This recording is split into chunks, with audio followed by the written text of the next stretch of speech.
Good morning, all of you. We are doing Political Science, chapter number 3, Electoral Politics, part 4.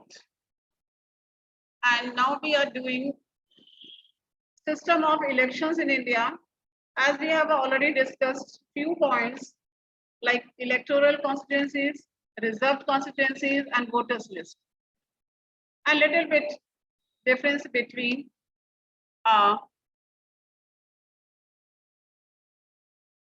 candidates and a voter rolls. Now, next heading is nomination of a candidate. When we are talking about a democratic elections, people should have a real choice.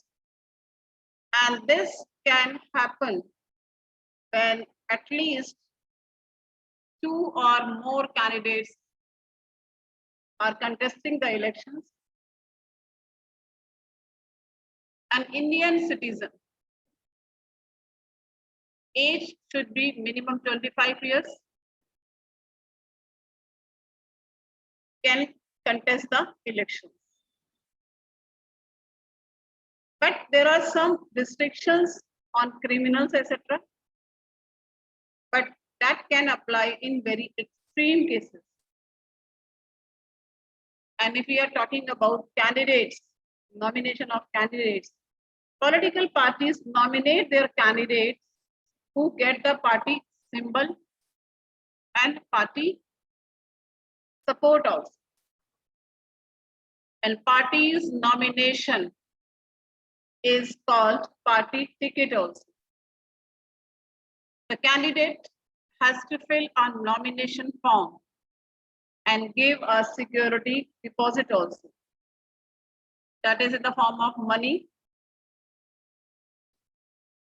Now, a system of declaration also introduced on the direction of Supreme Court. And for this, every candidate has to make a legal declaration with details of serious criminal cases pending against the candidate,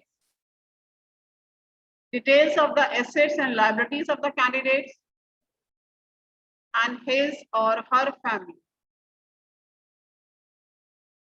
Next is education qualification of the candidates. And whatever the information they are filing, they are giving with this, that has to be made public so that voters can make their decision on the basis of the information provided by the candidate.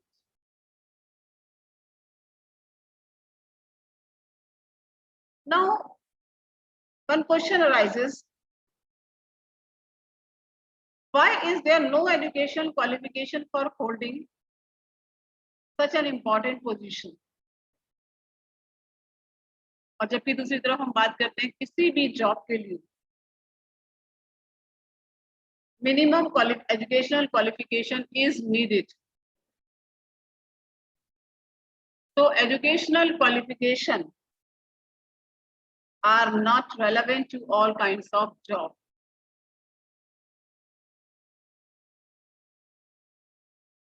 We can see the example of Sachin Tendulkar. So for the cricket team, for the sports, educational degree does not matter, but matters the ability to play games. The same way, the relevant qualification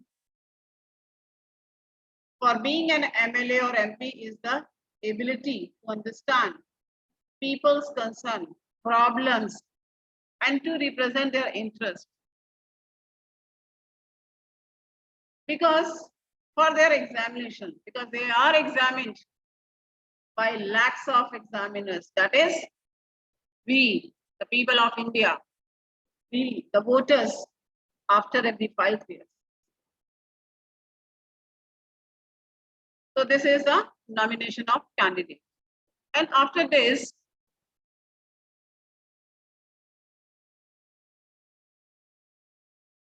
campaign. Election campaign. Campaign means publicity. Because the purpose of elections to give people a chance to choose the representative. And we are living in that world जहाँ जो दिखता है वही बिकता है. So the government, the policies, representatives provide a chance to the people. So it is necessary to have a free and open discussion about who is better representative, which party will make a better government, and what is a good policy. And this is what happens during election campaign.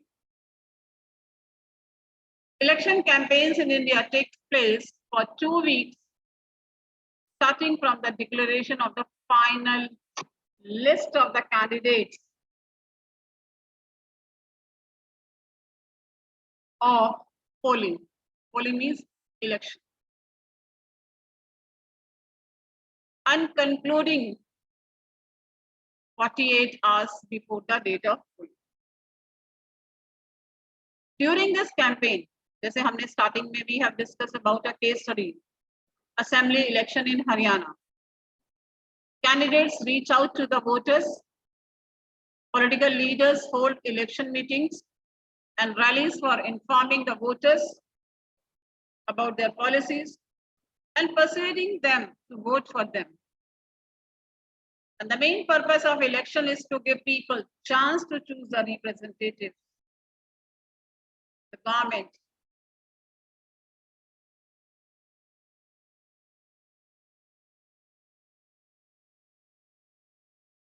They hold election propaganda.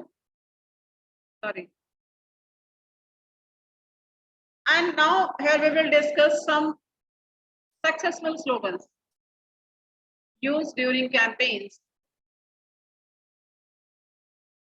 Number 1, Garibi Hatao. Congress Party, led by Indira Gandhi, gave the slogan in Lok Sabha elections 1971 and promised to remove poverty from the country. Next is Save Democracy. Save Democracy, used by Janata Party in 1977. Do you know why Save Democracy they have given? Because in 1975, emergency was declared by Congress. And this is the reason that all opposition party formed a group, Janata Party, and given a slogan, Save Democracy, and promised to undo the excessive committed during emergency and restore civil liberties. These two slogans related with Lok Sabha elections, but now next slogan that is related with the State Assembly. Next is Left Front. And the slogan is Land to the Tiller in West Bengal Assembly elections 1977. Protect the self-respects of the Telugus. Given by N.T. Ramarao, leader of the Telugu Desam. In Andhra Pradesh Assembly elections in 1983.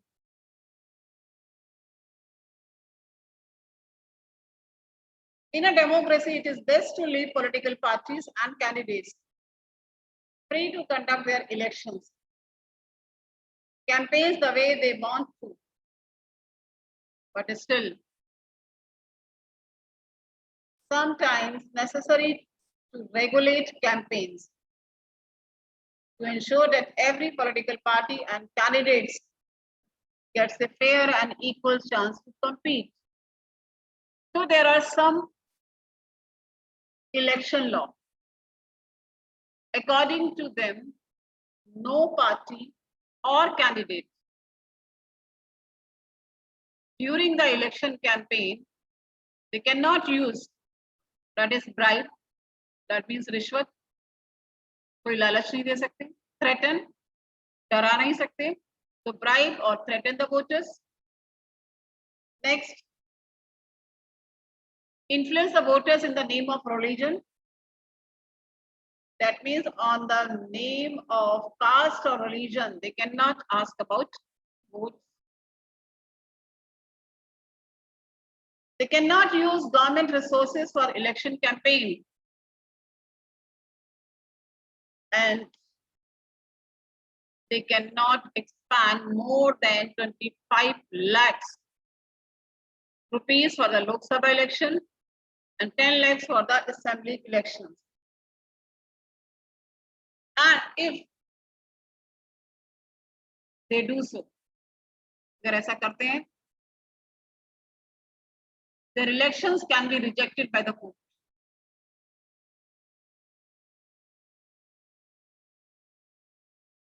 And their result,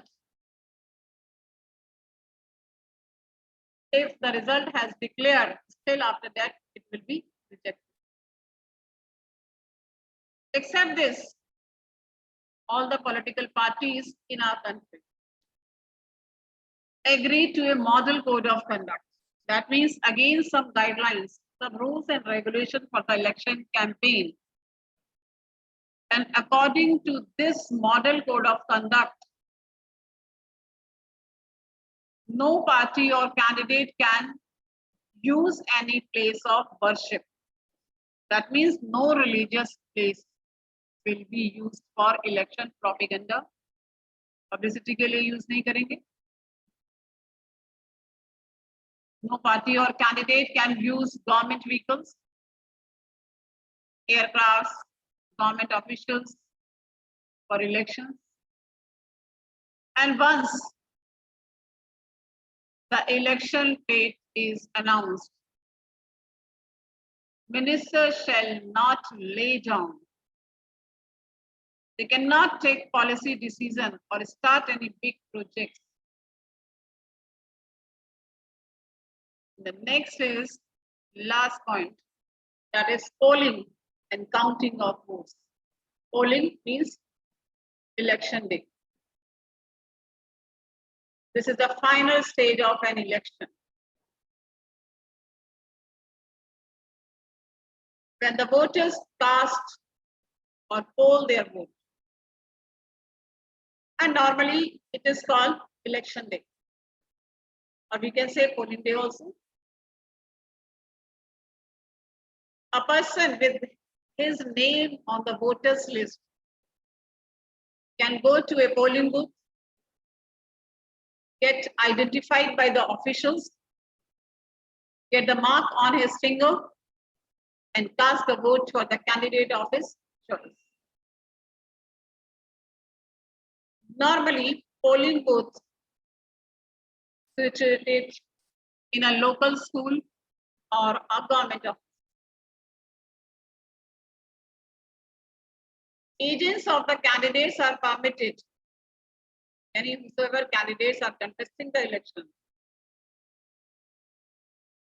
their supporting members, or we can say agents, are permitted to be seated inside the polling booth for ensuring that a free voting takes place. Now, I think you must be aware about EVM. That is electronic voting machine.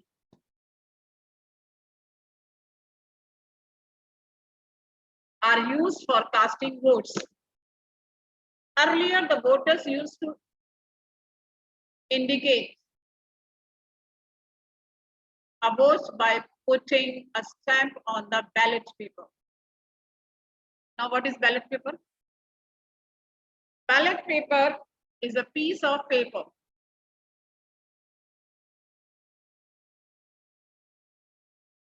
on which the names of the contesting candidates along with party name and symbols are listed.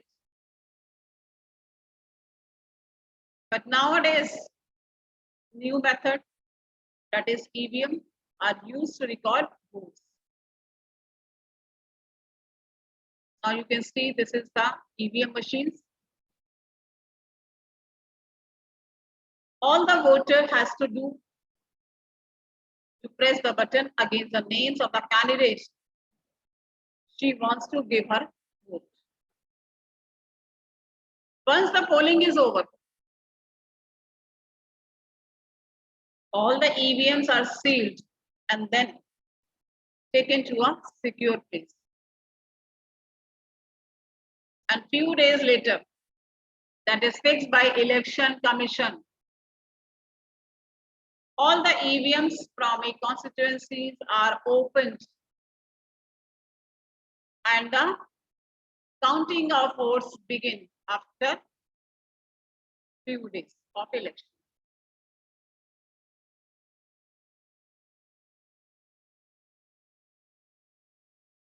The agents of all candidates are present there to ensure that the counting is also done properly. And the candidates who secures the highest number of votes from a constituency is declared elected. Normally, counting of votes in all constituencies takes place at the same time on the same day. And I think you must observe result of elections, counting of votes. On that day, TV channels, radio, newspaper reports covering all the news.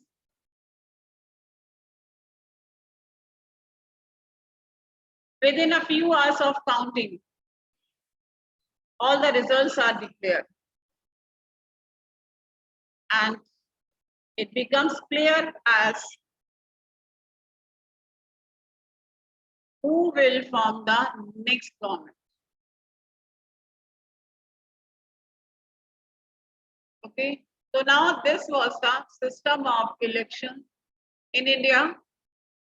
Once again, I just repeat the points. Number one, electoral constituencies. Number two, reserved constituencies. Next, voters list, nomination of candidates, election campaign, and the last is polling and counting of